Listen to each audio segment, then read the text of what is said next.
ఆడోళ్ళకి ఎంత పెద్ద ప్రాబ్లమ్ వచ్చినా తట్టుకుంటారేమో గానీ, ఈ జుట్టు సమస్య వస్తే మాత్రం తట్టుకోవడం చాలా కష్టమండి. నా పరిస్థితి అంతే ఉంది. వానైతే చుట్టుపక్కల ఫుల్‌గా మా పడుతుందండి ఇంటి ఈరోజు. దగ్గర ఫుల్ అయితే వాటర్ ఇప్పటివరకు ఈ 2 మెట్ల వరకు అయితే ఉండే అండి వాటరు. ఇప్పుడే వెళ్ళిపోయినాయి. బట్టలు ఆరబెట్టుకోవడానికైతే మంచిగా మా ఆయన ఒక దండం అయితే కట్టిండండి. ఇంకా బట్టలు అయితే ఆరిపోయినాయి. లేకపోతే కష్టమయ్యేది ఆరడానికి. ఇక్కడైతే రైస్ అయితే వండినా అండి. ఇంకా కర్రీ అయితే చెయ్యి. నైట్ అంతా ఫుల్గా వాన అయితే పడిందండి. మా ఇంటి ముందైతే 2 మెట్ల వరకు అయితే నిండిపోయింది. అంత వాన పడింది. ఇప్పుడు చెప్పాలంటే ఒక విధంగా మాకు బెనిఫిటేనండి వాన పడడం వల్ల. అసలు ఎట్లా ఒకానొక టైంలో ఆ లెవెల్ మేము ఎట్లా దాటగలుగుతాం అనుకున్నాం. బట్ వాన పడి మమ్మల్ని చాలా సేఫ్ చేసిందండి. ఇదేంటి అనుకుంటున్నారా?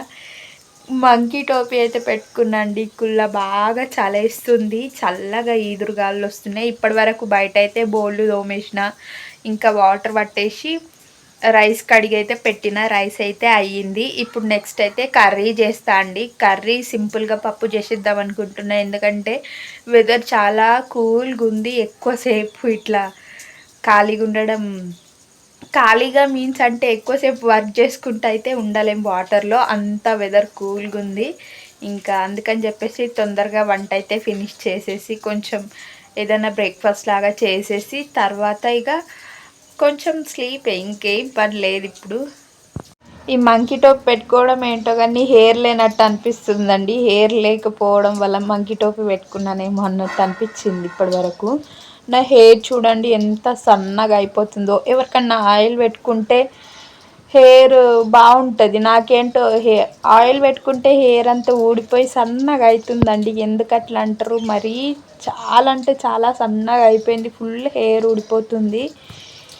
ఇక నా హెయిర్ ఫస్ట్ ఎట్లుందో అట్లా మళ్ళీ రీగ్రోత్ చేసుకోవడానికి అయితే నేను నానా ప్రయోగాలు చేస్తున్నా. చూద్దాం ఏది వర్కౌట్ అవుతుందో. ఫస్ట్ ఎట్లుండే నా హెయిర్ అట్లా చేసుకోవడానికి అయితే మస్తు ట్రై చేస్తున్నా అండి. ఎందుకంటే మరీ సన్నగా చూడండి, 1 వేలంత అయిపోయింది. 2 వేళ్ళు ఇంతలా ఉండే నా హెయిర్ 1 వేలంత అయిపోయింది. మరీ సన్నగా చిన్నగా అయిపోయింది జుట్టు. నాకు అప్పుడప్పుడు నా జుట్టు చూస్తే చాలా ఏడుపు వస్తుందండి. ఆయిల్ పెట్టుకోకపోతే ఊడిపోతుంది. నాకు ఆయిల్ పెట్టుకున్నా ఊడిపోతుంది. నేనైతే ఆయిల్ పెట్టుకోనని మా ఆయనతో అంటే ఇంకా మా ఆయన అయితే తిట్టేస్తుండండి. ఇక్కడైతే నా కోసం సామలు అయితే కడిగి నానబెట్టుకున్నా అండి. మొన్న తీసుకున్నా అండి పెసరపప్పు, పొట్టుపప్పు. మొన్న ఇండ్లకైతే ఒక అమ్మ సంచులు ఎత్తుకొని అయితే వచ్చింది అమ్మడానికి. ఇంకా నేనైతే 110కి అయితే తీసుకున్నా అండి పప్పు. కేజీ 125 రూపీస్ అన్నది. నేను 110కి అయితే తీసుకున్నా. చాలా బాగుందండి పప్పు. నిజంగా మంచిగా ఉడికిపోతుంది కూడా ఈ పప్పు. అండ్ పొట్టుపప్పు తినడం వల్ల బాగా ప్రోటీన్ వస్తుందంట కదండి. ఇంకా అందుకని చెప్పేసి నేనైతే ఈసారి మాత్రమే పొట్టుపప్పు తీసుకున్నా. అసలు ఎప్పుడైనా నేను పొట్టు లేనిదే తీసుకునేదాన్ని. ఫర్ ది ఫస్ట్ టైం పొట్టుపప్పు తీసుకున్నా. బాగుంటుందమ్మా, ఈ ఒక్కసారి తీసుకొని ట్రై చేయండి.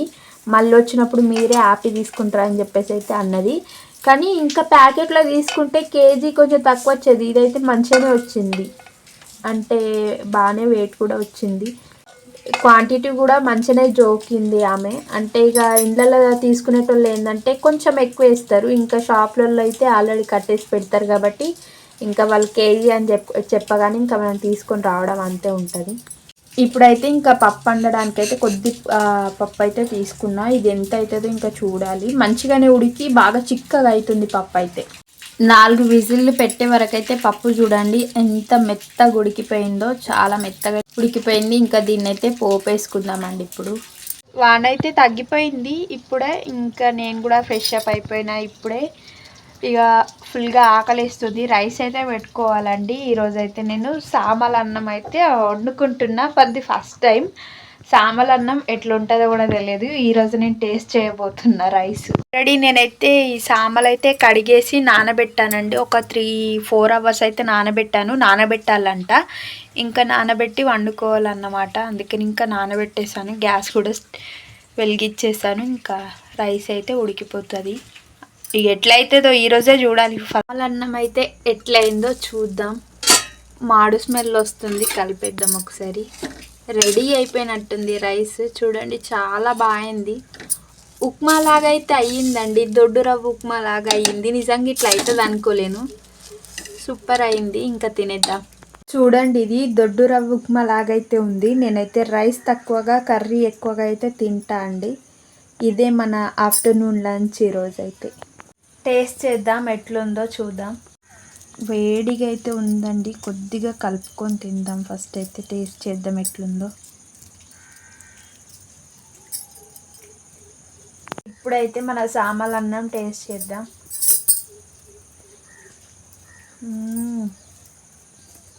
టేస్ట్ మాత్రం భలే ఉందండి నిజంగా.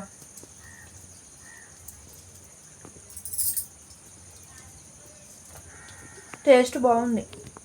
చూసారా, నేనైతే అన్నంలో పప్పు తింటున్నానో పప్పులో అన్నం తింటున్నానో అర్థం కాదు. మామూలుగా ఏ రైస్ అయినా నేను ఇట్లాగే కలుపుకొని తింటా అండి. ఇక్కడ చూసారా, మొన్నైతే ఆయిల్ పడి బొబ్బ వచ్చిందండి.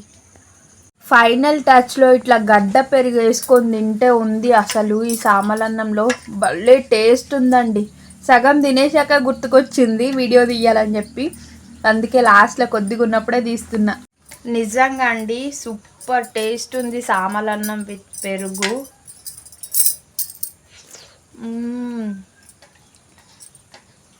బాగా టేస్ట్ ఉందండి. నేనైతే ఈరోజు ఫుల్ ఎంజాయ్ చేసుకుంటూ నా ఆఫ్టర్నూన్ లంచ్ అయితే కంప్లీట్ చేస్తున్నా. నిన్నైతే మార్కెట్ వెళ్ళి వచ్చేసరికల్లా కొద్దిగా లేట్ అయింది. ఇంకా ఇవైతే కూరగాయలు తీసుకొని వచ్చిన మార్కెట్కి వెళ్ళి.